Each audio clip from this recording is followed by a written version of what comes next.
Hello everybody and welcome back to RubbleClan. It's year 4 and this year brought a lot of kittens but also unfortunately a lot of sadness.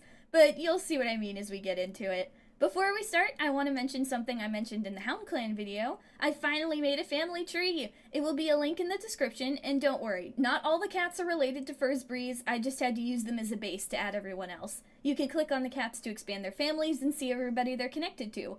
If a cat has half-clan kits in a different clan, I will have that here as well.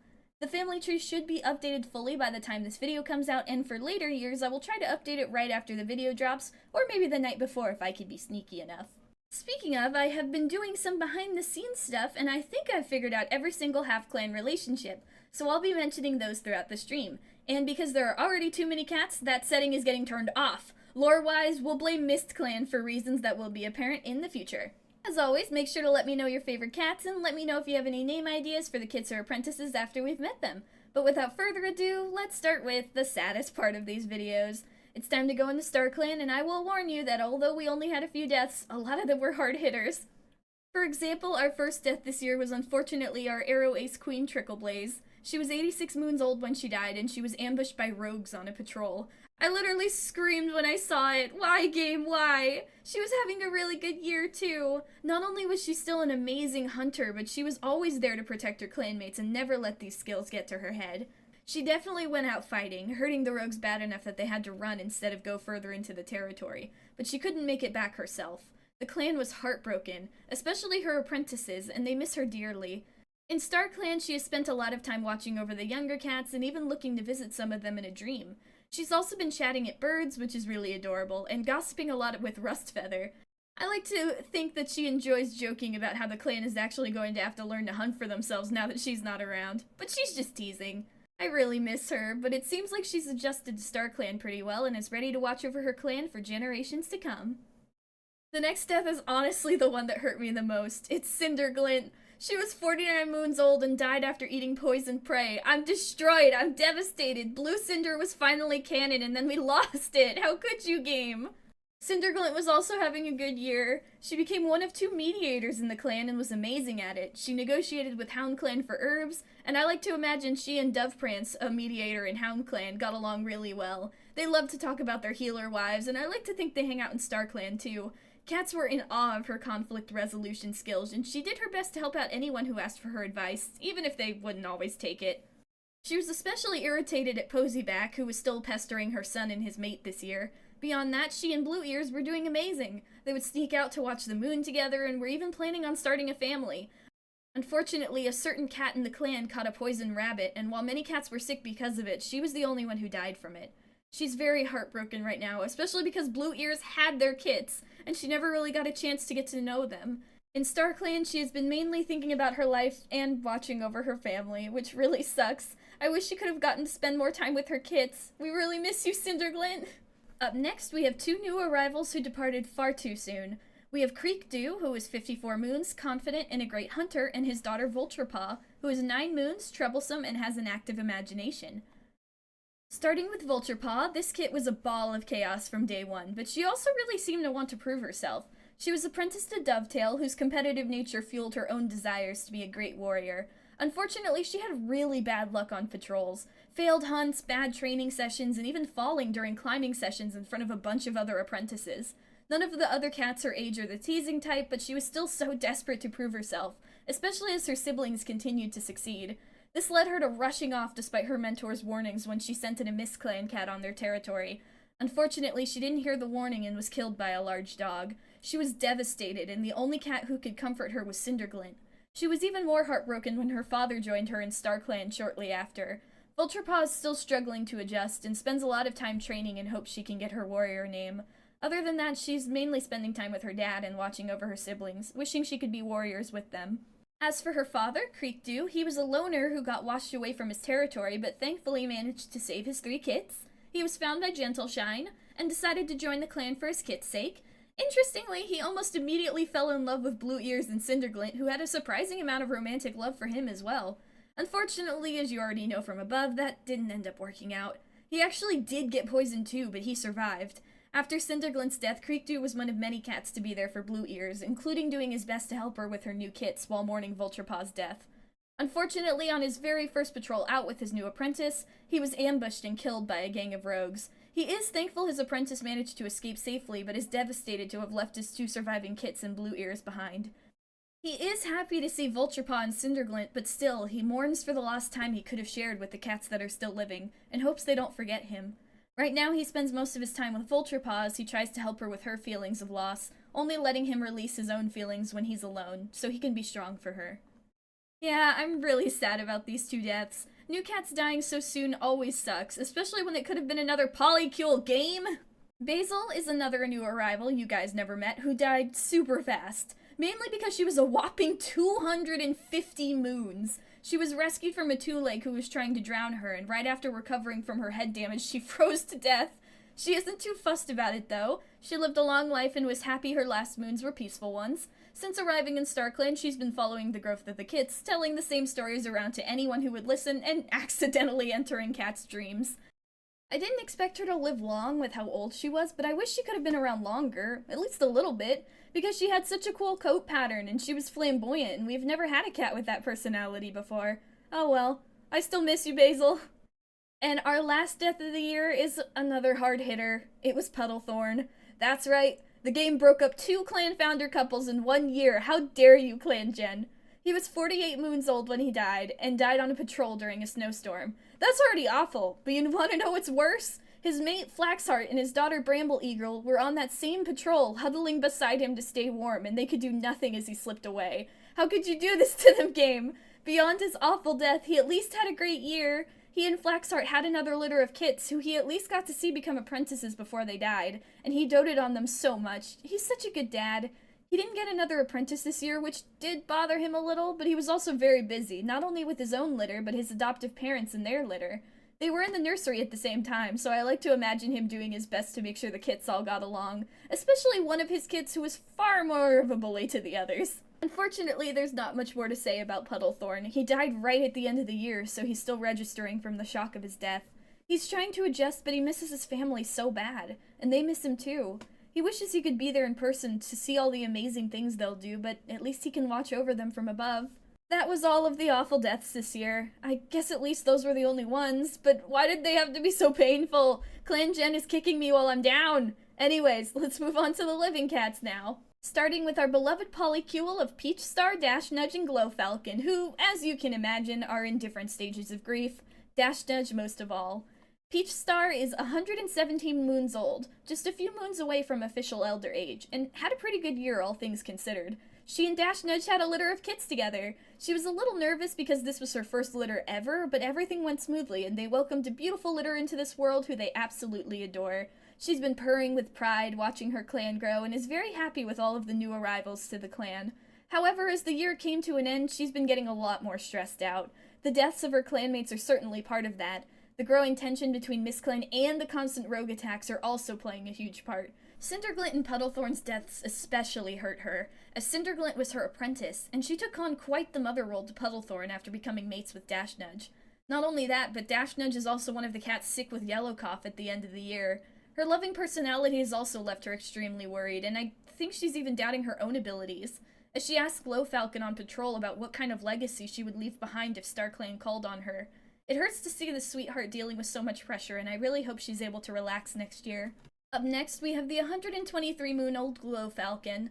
She is similarly worried, and was from the beginning of the year. She was excited for their mates, but was also worried about Peach Star's pregnancy, even with her several remaining lives, after discovering a dead cat with their kits on the territory. She was very worried that might be some sort of omen and was glued to Peach Star's side for the rest of her pregnancy. After the birth, she was worried about something else, mainly that she had no idea how to be a parent. But Dash Nudge, who already had a litter, helped encourage her, as did Rustfeather in her dreams. She was very awkward about the kits at first, but the cute little meows and their adorable faces melted her heart. I imagine she's a little bit of a helicopter mom considering she's a doctor, but does her best to not be too overbearing. Still, she can't help but wonder which of her mates these kits got their troublesome tendencies from. As of the end of the year, she's very worried about both her mates. Dash Nudge's illness, especially right after dealing with frostbite, has her glued to their side. But Peach Star is also worrying her, especially after hearing her speak so morbidly about her own death. Speaking of deaths, they also have her very shaken. Not only was she not able to save Cinderglint, her old apprentice's mate, but Puddlethorn's death also hurt her. They didn't know each other well, and she knows it was mainly her fault, and wishes they had more time together. Right now, she's doing her best to control the sadness as she focuses on taking care of her injured and sick clanmates, wanting to be the cat they can lean on when they're hurting. I just hope she'll give herself time to rest as well. Finally, we have the 88-moon-old Dash Nudge, who is having a terrible end to what had been a pretty good year. She was excited to have more kits and even had statuses about reinforcing the nursery walls, which is just so cute. He also had a lot of success chasing off rogues this year, which is awesome, but Dash Nudge couldn't help but be concerned about how many rogues seem to be around the territory right now. Those worries initially were able to be ignored, as she's focusing on caring for his and Peach Star's litter, as well as going on patrols with both of their mates. But they only got more frequent each moon, and then she got badly frostbitten during a storm. But Puddlethorn's death was definitely the straw that broke the camel's back. Puddlethorn wasn't just her apprentice, that was her son. They took the cat in as their own in the very first year of RubbleClan. After all the pain in her life in HoundClan, raising amazing cats like Puddlethorn reminded her of just how far life has come. To lose another kit broke his heart, and his grief has definitely made dealing with her yellow cough far more difficult. However, a small bright side to this situation is that Dash Nudge is not one to hide her emotions, and has been able to express their feelings and share her grief with all her other clanmates, which is helping with the heartache at least a little bit. Let's hope it helps with the yellow cough too. On to our deputy, we still have Swallowmallow, along with his mates? Well, maybe not mate for much longer. Swallowmallow is 110 moons old and really not doing well. Initially, he was having very successful patrols and fostering relationships with the other clans. He also gained a new apprentice in Lilypaw, and they really got along well. He's been asking the older cats to teach younger cats their tips and tricks, which I think is really cute. But Mistclan's growing aggression has led to near scuffles on the border constantly, and the rogue attacks have him very on edge. After Creekdew and Trickleblaze's deaths, this made him turn from careful to paranoid. He's constantly patrolling the borders, obsessively inspects camp defenses, and is very suspicious of outsiders. The poisoning incident really shook him up. He's extremely furious with the cat who did it, but also at himself. He was the one having dreams about the rabbit, and feels like if he had been a little more attentive, then maybe Cinderglint wouldn't have died.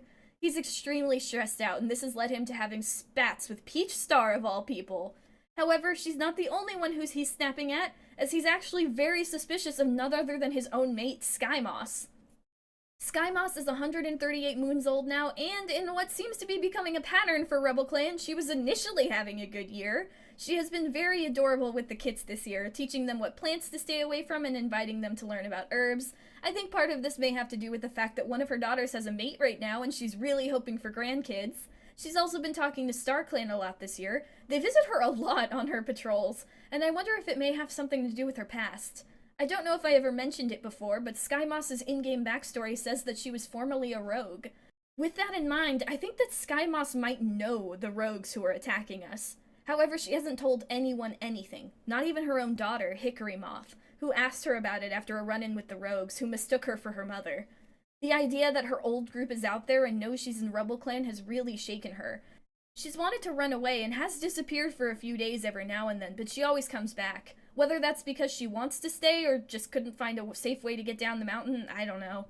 Swallowmallow, who is suspicious of everyone right now, confronted her after this, and their relationship has quickly devolved. They barely speak, and when they are speaking, it's quickly turning into arguing. They're not doing well, and honestly, I was really hopeful for their relationship last time, but now I just want them to break up. I also want Skymoss to realize that her clan will stand by her, and the rogues have already killed 2 cats, so we don't need any more death. The 142-moon-old Cypress Gorse is up next, and has had a stressful year as well. She's been having a lot of strange visions this year, and has tried to find time to think about them, but unfortunately constant injuries, death, and the current outbreak of yellow cough have made alone time hard to get.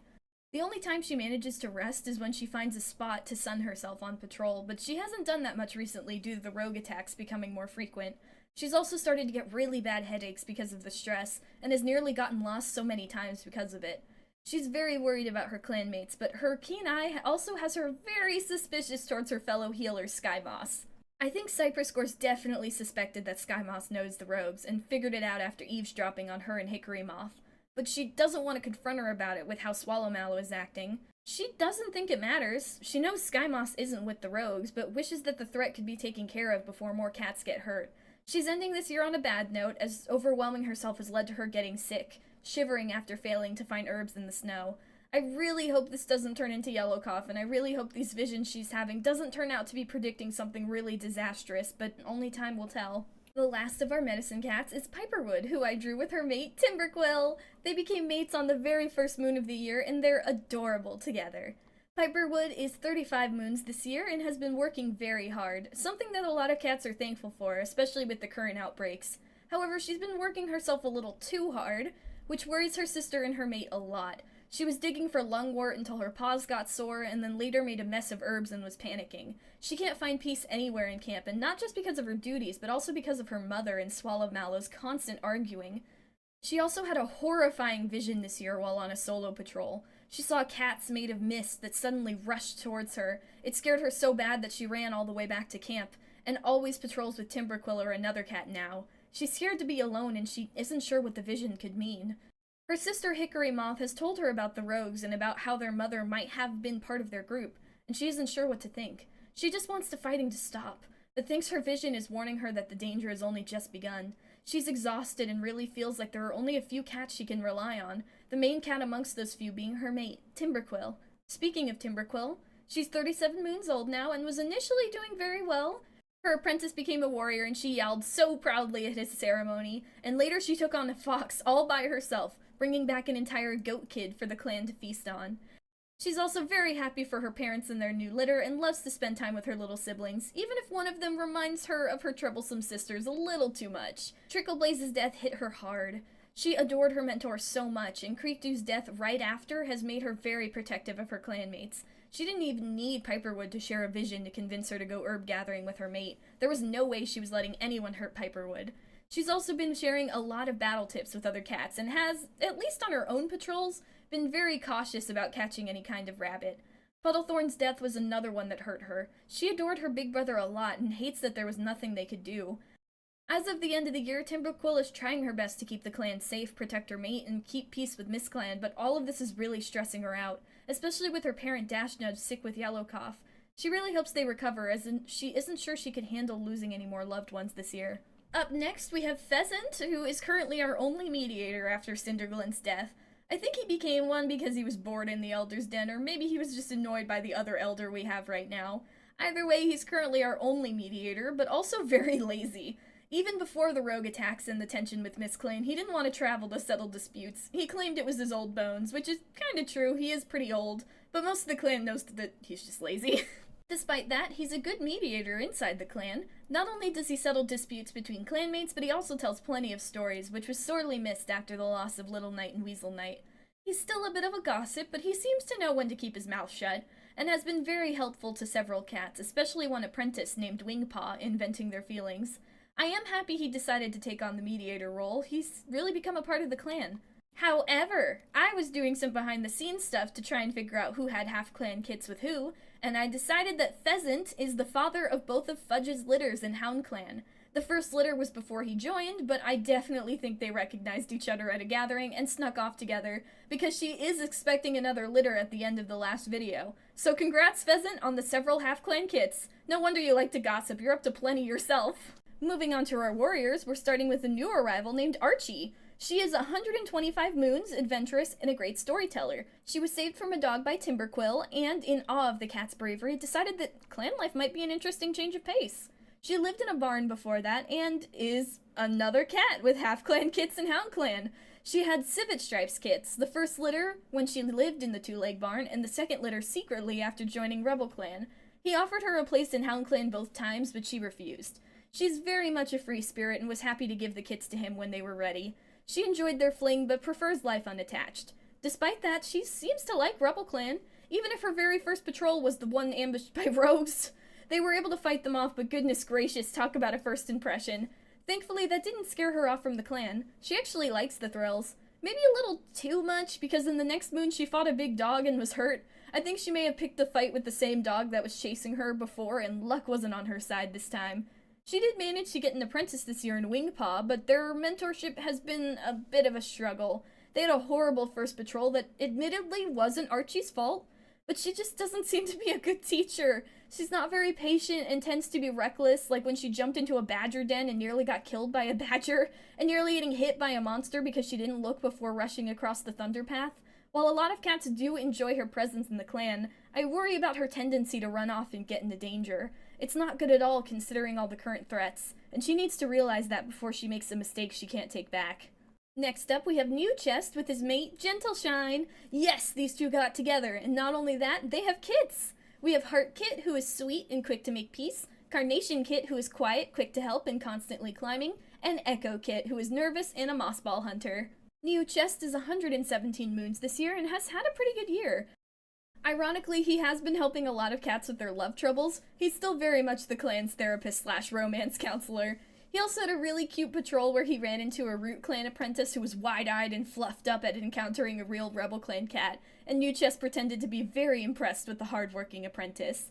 He's also been around the medicine den a lot, so I think he's one of the cats who Piperwood has been sharing her feelings with. He didn't get another apprentice this year, but he doesn't mind because he is far more focused on his adorable 3-moon kits. He loves them and Gentleshine so much and is so happy that he finally took his own advice and told the cat how he felt.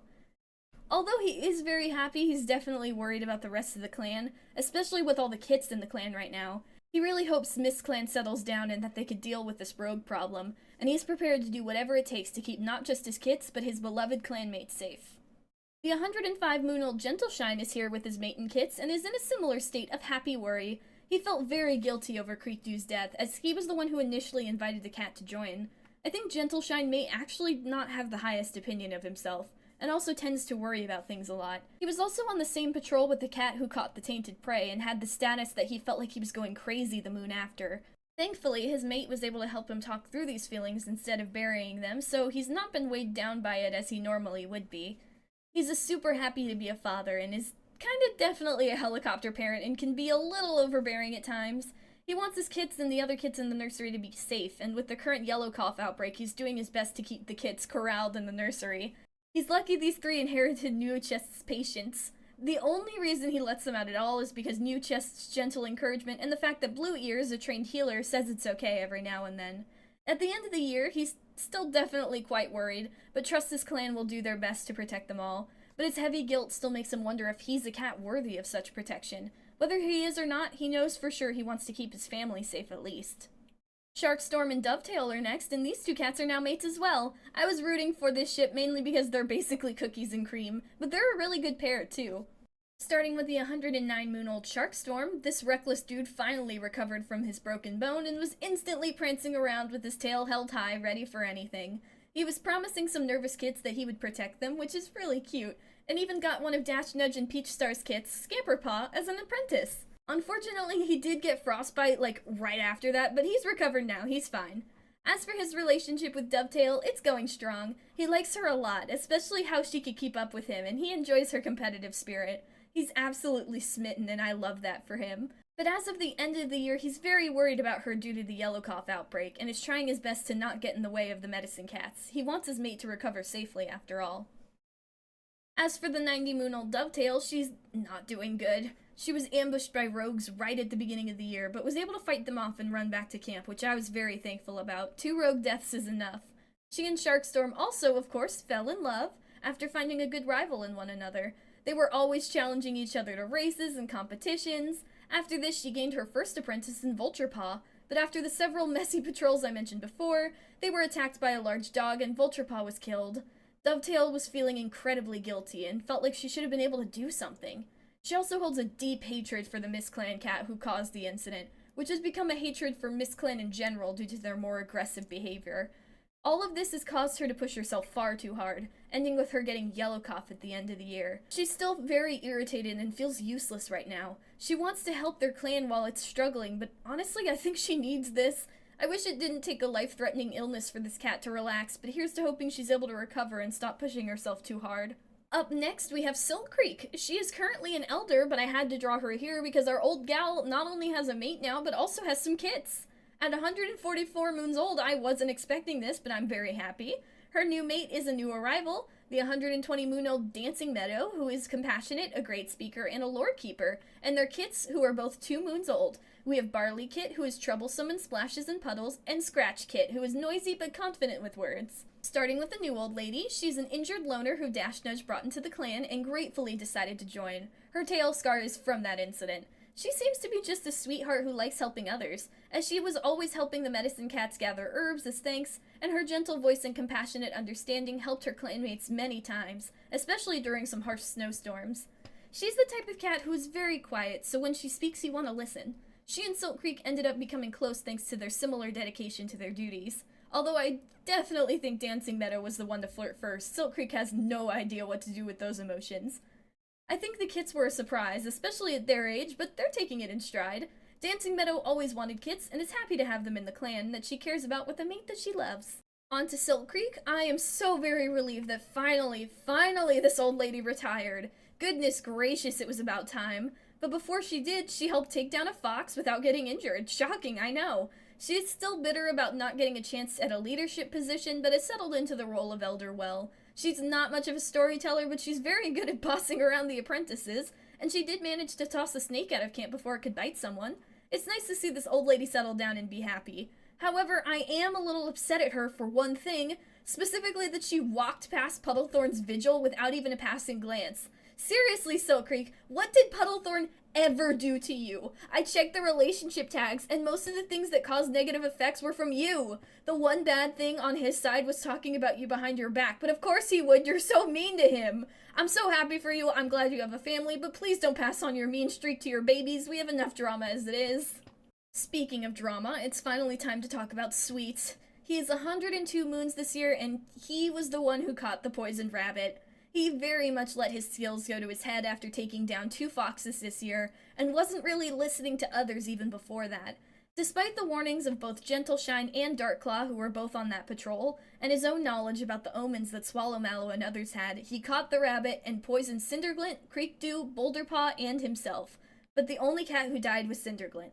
Even though most of the other cats survived, it was the first time that Sweet's actions impacted someone other than himself. He also recovered the fastest of all the cats.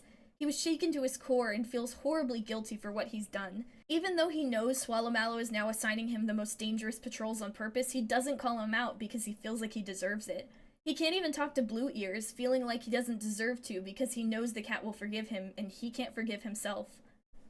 As of the end of the year, he's finally starting to learn from his reckless actions and is far more careful. However, he's still holding on to a lot of guilt and probably would have sunk into it completely if it weren't for the very next cat we're going to talk about. The 99-moon-old Darkclaw. Surprisingly, Darkclaw has actually chilled out a lot this year. He's definitely still a bit of a grump, but he's been opening up to people, finally. It actually started with Sweet, who I think he grew to respect after being on both the patrols where Sweet took down the foxes. He was definitely furious with Sweet for what happened, but he understood that the cat didn't want anyone to die. He was able to encourage the cat out of his shaky stupor, albeit not as gently as other cats would have, and they're actually pretty good friends now, and they encourage each other's plans on hunts. But that's not all. He also got another apprentice, which I was a little unsure about, but he's actually been an excellent teacher this time around. I think it has to do with the fact that his apprentice, Lizardpaw, lost her father and brother this year, and was lashing out at a lot of cats. He could see himself in her. He was the same way after his 2 legs abandoned him, and so he took the cat under his wing. They really got along, and he was such a good mentor this time around. He's also been opening up to the other cats, which is nice to see. I'm glad this spiky little cat is finally making friends and letting himself be happy. It's been a long time coming. He's definitely still a bit of a grump, but honestly, I think that's just who he is. Up next, we have a new arrival, Sugardew. She is 64 moons, charismatic, and a great speaker. She used to be a kitty pet to a very cruel 2-leg, and after her mate and kits were taken away, she ran away to try and find them, but she never did. Eventually, she heard about RubbleClan and decided to join, hoping to find a new home. She fit in pretty quickly with her charismatic attitude, making her a lot of friends. I really like her. She's a sweet cat and always has an ear open to listen to troubles. She's a pretty good hunter, too. She hasn't missed a catch yet. Unfortunately, she ended the year being one of the cats that caught yellow cough. I think that she's doing her best to hide how sick she's feeling. She doesn't like to bother others, and despite her friendly nature, she has a lot of trouble revealing her own weakness, which I think has to do with her past with cruel 2-legs. She'd rather other cats be focused on, even when she's genuinely not feeling well. I hope she recovers because she's really sweet, and I want to learn more about her. Up next is one of the cats I want to hug the most right now. The 55-moon-old Blue Ears and her 5 kits. Yes, you heard that right. 5. They're 4 moons old, and we have Toad Kit, who is daring and interested in clan history. Fidget Kit, who is sweet, a lover of stories, and constantly climbing. Water Kit, who is noisy and a lover of stories. Slate Kit, who is troublesome and confident with words. And Blotch Kit, who is shy and a mossball hunter. Blue Ear's personality actually changed this year from loving to responsible, which... oh, it makes so much sense after everything that happened, but it's so heartbreaking. She was initially having a great year, catching a lot of prey, watching her apprentice become a warrior, and she and Cinderglint were so adorable. But then, the poisoning happened. She was devastated. She couldn't get up in the mornings, and her throat was raw from crying. Then Vulture Pond Creekdew died, and she took in his remaining kits as her own. She wasn't alone. She had Serpent Heart, Squirrel Snail, Thrushfur, and the rest of the clan. But I think this tragedy definitely changed her. She's still as loving as always, but the goofiness from her kithood is mostly gone now. She can see Cinderglint in all of her children, in their eyes, in their paws, and she wasn't sure if she was ready to be a mother, but vowed to do her best. She keeps her sadness for her rare moments alone, but there was one time she couldn't help but cry when her kits gifted her a new accessory. I think they heard about the RubbleClan tradition of gifting your mates an accessory, and they know their mom stopped wearing the accessory Cinderglint had after she died. They wanted to try and help their mom feel better, so they gave her forget-me-nots, which is just way too fitting. All in all, Blue Ears is doing her best to recover from her grief and is trying to raise her children with the support of her dear friends and clanmates. Up next is Flaxheart, who is 50 moons old and is very much not doing well after Puddlethorn's death. Let's start with the rest of the year. Flaxheart got an apprentice this year in Thunderpaw, who she's very proud of, but also frets about quite a bit because of their rather chaotic nature. She and Puddlethorn also had another litter this year, and she's always wanted a big family, so this made her happy. But Puddlethorn's death has really shaken her, especially because she was right there and there was nothing she could do. He wasn't just her mate, but her best friend. They grew up together, they were always there for each other. It's hard for her to know what to do next. She's trying to stay strong for her kits, especially Bramble Eagle, who was also there, but it's hard for her to hold herself together sometimes. The only reason she hasn't fallen apart is because of her friends, especially Blue Ears, who knows exactly what she's going through. It hurts me so much that they both lost their mates, but at least they have each other. I hope next year will be kinder to them and their families. Please, game, I'm begging you. Up next is another arrival. We have River Mallow, who is 42 moons, insecure, and a great hunter. He's an ex-kitty pet who left that life behind by choice to become a RubbleClan cat, but I think he greatly overestimated how much work such a life would be, because he's kind of been a disaster since she showed up. He failed his first hunt and then was caught in the snowstorm where Puddlethorn froze to death. Despite this very bad introduction to the clan, he's very stubborn and hasn't shown a sign of leaving. However, this stubbornness also worries me because he seems to get jealous of cats who seem to be doing better than him. And he shouldn't. Of course these cats are doing better than you, River Mallow. You literally just got here. There are already a few cats who dislike him because of this, but interestingly, he does have a small crush on Hickory Moth, but only time will tell if that goes anywhere. I hope that the next year will be a little less of a mess for him, and I hope he can let go of his jealousy a little bit. There are plenty of cats who I'm sure would love to get to know him, but he needs to drop that attitude first. The 37-moon-old Serpent Heart is next, and at the end of the year, she's struggling a bit. Initially, it was great. She and Timberquill seem to have repaired their relationship and are really close now, even fighting off a dog together. And although her apprentice was injured by a fox, the very next moon she actually took down a fox, which I like to think was the same one. She then proceeded to cheer her apprentice up by loudly announcing that revenge had been taken as she recounted the story. She's still arrogant, but hasn't had many statuses about it. I think it may relate to her sister Posyback, who she is not getting along with right now. However, she is far more focused on all of the death in the clan currently, especially Cinderglint's. Cinderglint was one of her best friends. It was a loss she wasn't prepared for. Since then, she's been there for her other best friend, Blue Ears. Serpent Heart has been her shoulder to cry on and has even used her Dreamwalker ability to pull Blue Ears out of nightmares. However, as the year went on, Serpent Heart realized that her feelings went deeper. She's in love with Blue Ears. Despite this revelation, she hasn't told a soul. Blue Ears just lost a mate. She doesn't need another one. She needs a friend, and that's what Serpent Heart will be. Having Blue Ears in her life, even if they're only ever friends, is all she needs, especially after losing Puddlethorn. His death hit her especially hard because that wasn't just her mentor, that's her big brother. And it's a lot to process on top of everything else. Right now, she spends her time in the nursery with Blue Ears, or on her own, trying to deal with the mess of emotions within her. Right after her love-struck sister is Posyback, who is also 37 moons and just seems to get worse every single year. Serpent Heart is maturing, but she's refusing to do the same. That's not to say she's being lazy. She's been an excellent hunter, fought off some rogues, and even took on a large dog solo, but her skills are definitely getting to her head, and she's angry that even with all her abilities, no cat seems to want to spend time with her. She just refuses to look inward and realize that her attitude is the problem. She feels entitled to things now, and when she doesn't get them, she lashes out. She's become more of a bully, too. Her main target is still Thrushfur, especially because he finally snapped at her after Posyback went too far with her insults. Serpent Heart also found her way onto this list after telling her to leave Thrushfur alone. Posyback realized her sister was in love with Blue Ears, and has started trying to hurt her by saying that Serpent Glint has no chance. Blue Ears will never love her as much as she loved Cinderglint. Serpent Heart snapped back, saying that she doesn't care if Blue Ears isn't her mate. Blue Ears is her friend first and foremost, and she's sorry that Posyback doesn't understand that. Posyback really doesn't, and instead keeps making stupid and reckless decisions, including trying to take down a fox without preparing, leading to her new scarred paw. She's really taking things way too far, and part of it seems to be that as long as she's projecting onto others, she doesn't have to look inward and realize that she is the problem. The 35-moon-old Hickory Moth is up next and is ending the year very irritated. She was having a pretty good year, all things considered. She fought off rogues twice, first in a patrol and then a second time all by herself. However, that second one has her shaken because she's pretty sure one of them called her by her mother's name. But when she brought this up with Sky Moss, her mother told her she must have misheard. She can tell her mother is hiding something and is frustrated that she just won't talk to her. She also hates that this is stressing out Piperwood so much. Her poor sister is often unfortunately stuck in the middle of Sky Moss and Swallowmallow's arguments.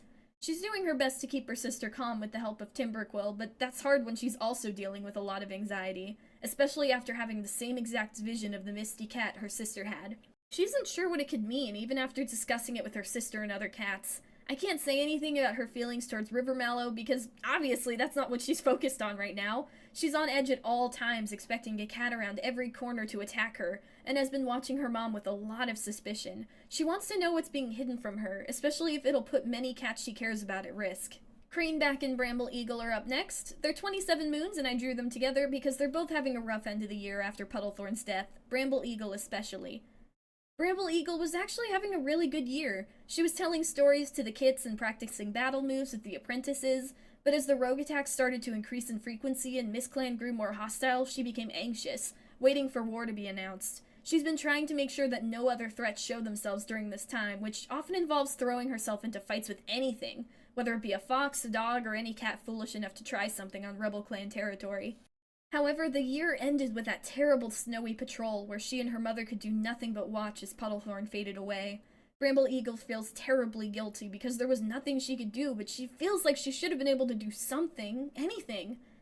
Since then, she's thrown herself into danger over and over and has been chastised more than once for reckless behavior, but it's the only way she knows how to get her feelings out. The only cats who have managed to get her to open up a bit are her friend Marshkick and her sisters, especially Craneback. Craneback was initially doing very well this year too. She started reaching out more and made friends, but don't worry, Guppy and Chanterelle-Paw are always going to be her besties. She also absolutely adores her younger siblings and loves telling stories to them, and she was even pranking them.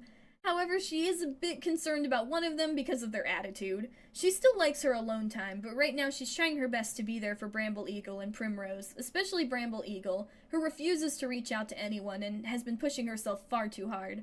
Unfortunately, due to coming down with Yellow Cough, Craneback hasn't been able to keep a close eye on her as she would like. Right now, she's managing to try and keep Bramble Eagle busy by asking her to help in the medicine cat den or sit outside the den and talk to her, but that only works so many times. She really worries for the day that her sister gets herself sent to the medicine den or picks a fight she can't win.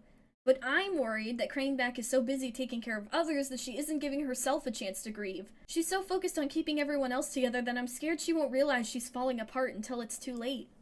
The last of the siblings is the 27-moon-old Primrose and her mate, the 26-moon-old Squirrel Snail. As you can imagine, both of them are ending this year feeling very not good.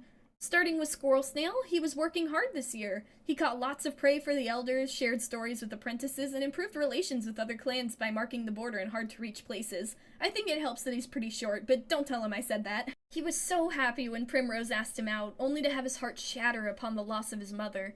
He took as much foliage as he could from her nest to try and keep her sent around for as long as possible, and was grief-stricken for several moons. Eventually his sadness softened, just in time for Blue Ear's kits to be born.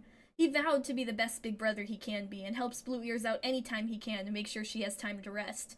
This helped him feel better, and he was even giggling about clan drama with friends afterwards. However, the end of the year has been a sad one for both his mate and his apprentice, both of whom are children of Puddlethorn.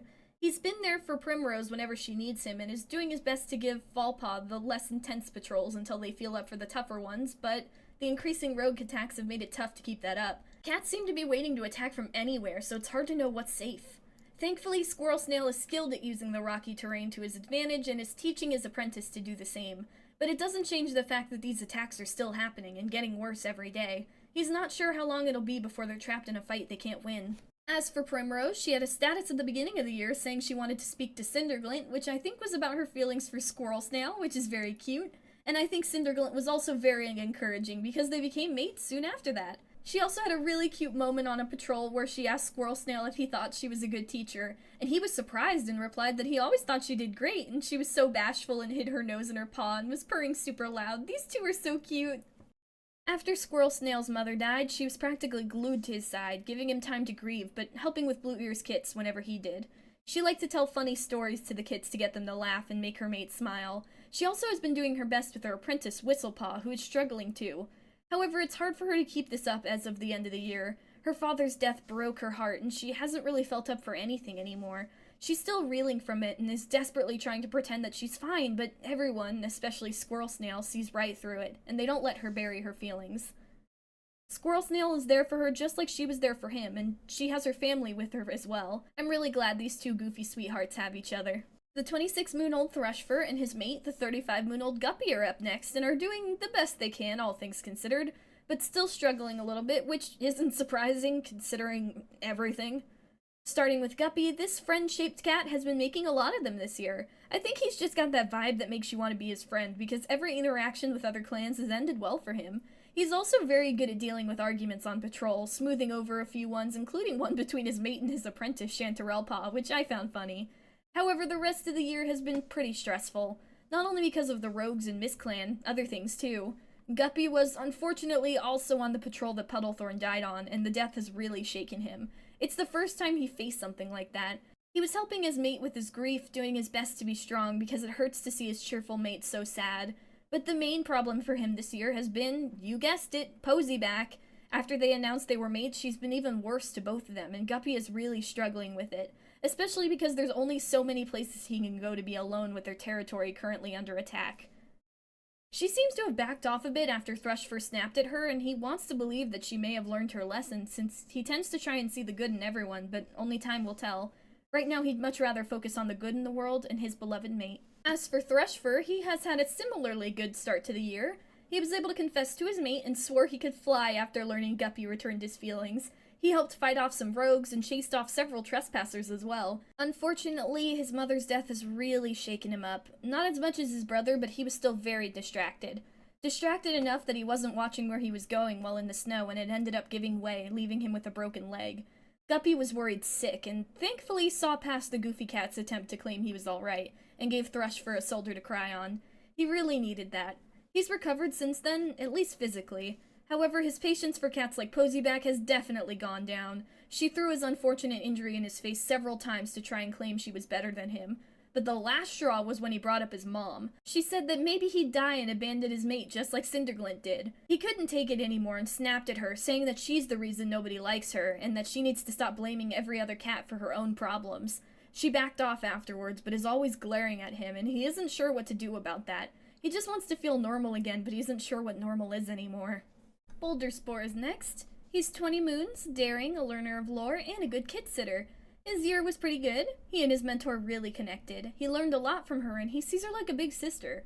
At his warrior ceremony, he was honored for his spirit. On his first patrol out with some other cats after becoming a warrior, they took on a gang of rogues and fought them off. However, he was one of the cats to get poisoned by the rabbit. He thankfully survived, but he is furious at Sweet. Not just for poisoning him, but for leading to Cinderglint's death, because he is close with Blue Ears, who was mentored by his mom. He hates that the cat has to raise her kits all alone. He helps where he can in the nursery, and the kids adore him when he's there to babysit, because he teaches them cool fighting moves. I think he was the one to suggest to them that they give their mom a flower to cheer her up. Beyond that, he has focused on his own mentor, Timberquill, after the death of her brother in Trickleblaze. He wasn't close with Puddlethorn, but Trickleplaze was his mentor's mentor, and he looked up to her a lot as well. He has been instead furiously practicing his battle moves. Although he's incredibly skilled, he wants to be ready for anything that rogues, Mist Clan, or anyone else tries. He won't let them hurt anyone else in the clan if he can help it. Magnolia Heart is up next. He's also 20 moons and has become adventurous, has steady paws, and is a good storyteller. He was there with his mentor Sweet, taking down foxes, and thought his mentor was so cool. He is the shorter of the two siblings, but just as brave. He always wants to learn new things and was willing to take on any new challenges given to him. Fittingly, he was honored for his valor at his warrior ceremony. He took on the rogues with his brother and then got very lucky when an eagle tried to grab him, but he managed to survive. After the poisoning incident, he was very shaken, especially because his brother was one of the sick cats. He knows Sweet didn't mean it, but the fact Boulderspore could have died has really shaken him. I think it made the threat of the rogues even more real in his eyes. He was struggling quite a bit after and had statuses about wanting to go on a journey and get away from everything, but found something to focus on in his new apprentice, Yarrowpaw. He's doing his best to be a good example and knows he has to be responsible and be a good teacher with the current threats. I think giving him an apprentice was a really good idea because he seems much more focused now, and wants to make sure his apprentice knows everything they need to deal with the rogues and anything else that might come their way. Chanterelle Whisker is up next, and that is a mouthful of a name. She's 19 moons, lonesome, an incredible runner, and a good storyteller. She was a very helpful apprentice, willing to change moss, help elders with their ticks, and also helped improve relations between Root Clan and RubbleClan by chatting with them at the border. She did get into an argument with Thrushfur on patrol, but I think it was just over one of his many pranks, so she still likes him a lot and is happy for her mentor. She was honored for her wisdom at her warrior ceremony, and interestingly was eavesdropping on Poseyback soon after. I think she's very fed up with the cat harassing her mentor and his mate, and was secretly very satisfied when Thrushfur snapped at her. But she's still keeping an eye on her. She doesn't trust her to give up so quickly. Interestingly, she's also dreaming of having a mate and kits one day, and often wonders if she will find a cat who connects with her as well as her mentor and his mate connect. Maybe that was why she was seen arguing with a loner at the border. Who knows? As for her relationship with her father, Sweet, she initially kept her distance, but after some time to think, she's been there to support him the best that she could. She knows he would never hurt his clanmates on purpose, and she feels like there's already too many threats right now for them to be fighting amongst each other. I really like the cat she's grown into. I can't wait to see more of her. Marshkick is up next. He's 19 moons, charismatic, a fast runner, and a good fighter. Unfortunately, despite being a pretty cheerful guy, he's had a rough year. He ran into a fox early in the year that managed to take a bite out of him before he could escape, leaving him heavily injured. It got infected pretty badly, and he was sort of in and out of it for a while. Once he was back on his paws, he was working very hard to try and catch up to the other apprentices, and it paid off. He was honored for his wit at his warrior ceremony. As for his father, Marshkick is still really close to him. Just like his sister, he sees it as an accident, and he was also out of it for most of the year, so it didn't really have an impact on him as much as it did for some others.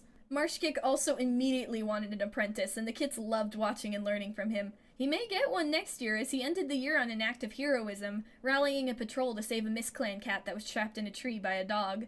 The cat was very grateful, and it definitely helped relations with the hostile clan, at least a little bit. He's been chatting and laughing with other warriors, and he's also crushing pretty hard on a certain Bramble Eagle, but knows that now is not the right time to bring that up. Instead, he's giving her time to grieve and doing his best to help her when he can, like getting her favorite nesting materials or her favorite prey. Marshkick is all around a cat that a lot of people see as a good friend. I adore this shorty, and I hope he can get that apprentice that he wants next year. Next is the 19-moon-old Whiskerfront, who is compassionate and a masterful storyteller. This guy is such a sweetheart. He's always looking out for others. He and his mentor shadowed a large dog and made sure it left the territory, and he helped foster relationships with Hound Clan by chatting with the patrol at the border.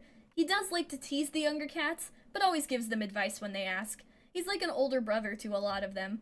He was fittingly honored for his warmth at his warrior ceremony, and was immediately sharing fun stories on patrols with other cats, helping everyone to have fun and relax. Interestingly, he was also seen having a serious conversation with a kitty pet who fled when a patrol approached. I wonder what that could have been about.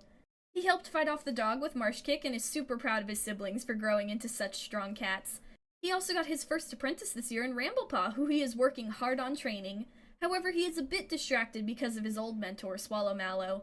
Their arguments are loud and stressing out a lot of people. He's worried about Swallowmallow, who is getting far more stressed by the day, and doesn't know how to feel about Skymoss's secretive behavior. He feels that there's already enough danger surrounding their clan right now, and they don't need secrets or infighting to lead to any more harm.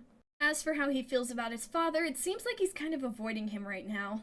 Maybe he just doesn't want to think about what happened. Honeybee is the last of the 4 siblings. She's 19 moons old, compassionate, and an impressive climber. She is both a warrior and a healer, just like her mentor Blue Ears. She and her mentor really got along, and Honeypaw soaked up all her lessons like a sponge. She and her mentor were ambushed by rogues early on in the year, but managed to escape to camp after fighting them off. She was sharpening her claws right after, so I think Honeybee is a cat who is very sweet but also ready to kick tail if it means protecting her loved ones. I also imagine that whenever she's helping in the medicine den, they always send her and Piperwood to go get elder leaves, since she's way better at climbing than the rest of them. Because of her friendship with Piperwood, she's also privy to the situation going on with Skymoss and is very concerned, especially with how anxious it's making her friend. She was on the patrol Vulturepaw was killed on, and also on the one where Creekdew was killed by rogues. She was devastated that her healing skills couldn't save either of them, and then was shaken even more by the poisoning incident, as she helped the medicine cats take care of the poison cats. Cinderglint's death especially broke her heart, as she adores her mentor Blue Ears like a big sister. She's a bit conflicted after it all, as she's furious at the unfairness of it all, and at the end of the year, after all the death and fighting with no end in sight, she's just exhausted. The 15-moon-old Thunderstrike and Lizard Sting are next. These two are Creekdew's surviving kits. They were apprentices when he died, so Blue Ears pretty much took them in and gave them much-needed comfort after the sudden death of both a sibling and a parent. Her love and encouragement has helped them a lot, and they adore their adoptive mom and their many adoptive siblings. Let's start with Thunderstrike. She is ambitious, a masterful storyteller, and a great teacher. She was apprenticed to Flaxheart and was a menace from day one. She immediately wanted to go out and explore the territory, and then, on her very first patrol, she decided to show off her wild side in full force by fighting a fox, biting its neck, and taking it down for good, all on her own, to the surprise of her mentor and the other cats on patrol. She was a natural and was also very willing to teach the other apprentices whenever they wanted. However, she was also on the patrol where her sister Vulturepaw was killed. She was devastated and felt like she should have been able to do something, and is furious with the Miss Clan cat who sent it they followed, which has turned into a dislike for Miss Clan in general. She's been training hard since then, which I think is where her ambitious tendencies are. It's less power and more just being strong for the sake of it. Then her father died, and she was even more lost. She also left her father's favorite prey by his grave, which only broke my heart even more. It was only thanks to her mentor Flaxheart and Blue Ears that she was finally able to break down and let out her emotions, just in time to be honored for her initiative at her warrior ceremony. She's been hard at work since then and uses her skills to bring Flaxheart and Blue Ears their favorite prey, doing her best to comfort them the way they comforted her after the loss of her loved ones. Lizard Sting is right after her sister. She's troublesome and a masterful storyteller, but also a bit more aggressive than Thunderstrike. She was apprenticed to Darkclaw, which I was worried about considering his track record. Although they clashed at first, the loss of her sibling and her father sent her in a spiral, lashing out at almost everyone except her sister and adoptive family. This was a wake-up call to Darkclaw, and helped him take a gentler approach to teaching. They even had an adorable patrol where they were in a meadow and Darkclaw showed her a beautiful hummingbird, helping her see the beauty in the world that she was struggling to after all the tragedy. She has become quite the fighter and is always eager to try out new techniques and swap tricks with fellow apprentices. She and Thunderstrike are still very close and love to spar together whenever they can. She was honored for her enthusiasm at her warrior ceremony, and her skill got her an apprentice right away in Juniperpaw. Although she is a bit annoyed by their attitude and trying to work on it. Funnily enough, she's also a bit of a prankster. She put a dead snake in camp, which freaked out a lot of cats. Considering her adoptive family, I like to imagine that Thrushfur and Squirrel Snail were teaching her plenty of their prank techniques, passing on the knowledge down through the family. I am glad to see her feeling better at the end of the year, and I can't wait to see what this cat gets up to. Up next, we have Dash Nudge and Peach Star's 3 9-moon-old kits. We have Scamperpaw, who is bold and splashes in puddles, Ramblepaw, who is wise and confident with words, and Whistlepaw, who is loving and fairly clairvoyant. Starting with Ramblepaw, this little guy has had a bit of a rough year, but a lot of that has to do with what seems to be an extremely strong connection to StarClan. He has constant StarClan dreams that left him whimpering in his sleep. Thankfully, his child wasn't overwhelmed by it, as he had plenty of friends to play with, and his parents were always willing to listen when he told them about the dreams. However, as he became an apprentice, those dreams and visions only got worse. He was apprenticed to Creekdew, and that very same moon Basil was walking in his dreams. He was also eavesdropping on Honeybee, hoping to learn something, anything about his strange visions, but couldn't figure it out.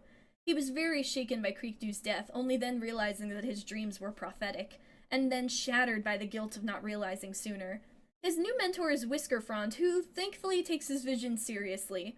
However, 2 apprentices in particular don't and make fun of him constantly, and while he is confident, he's still very young. These dreams and visions are overwhelming, and he's not sure how to handle them or prepare for what they could mean, and he isn't sure if he can trust himself after he feels like he failed so terribly. Whistlepaw is the most shy of the three kits. When he was younger, he was doing his best to stay out of everyone's way and was too nervous to join all the other kits in their games. He was only ever stubborn once, and it was when his parents tried to make him take a nap, which is just adorable. He was apprenticed to Primrose, and the Goofy Cat was very helpful in pulling him out of his shell. They helped take some kits that were playing close to the border back to HoundClan, and also had a great patrol when they were practicing jumping and sneaking.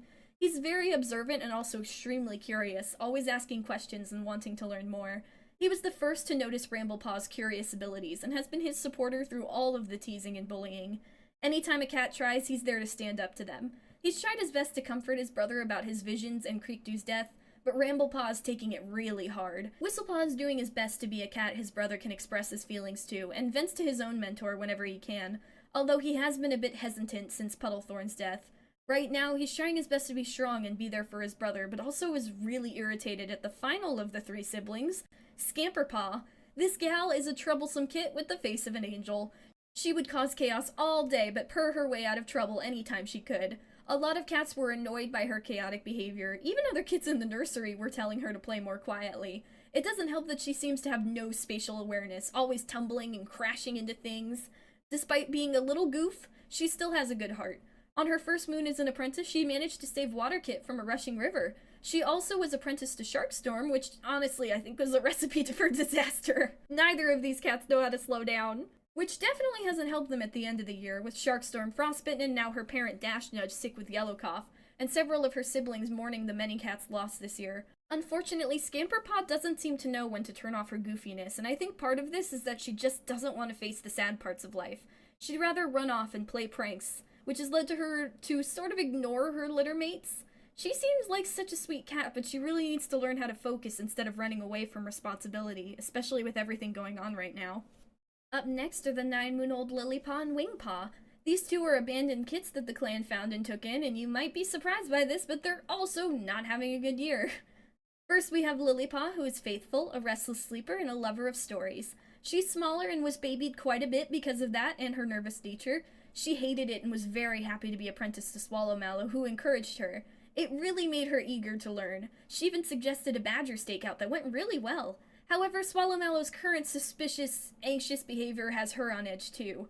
That, combined with what her brother is going through, has her feeling pretty lost. She's still so nervous, especially now that she doesn't really feel like she can rely on her mentor when he snaps at everyone, even the leader. She wants to help her brother and wants to help the clan, but she doesn't know how to do any of that. She wishes she could be as brave as other cats.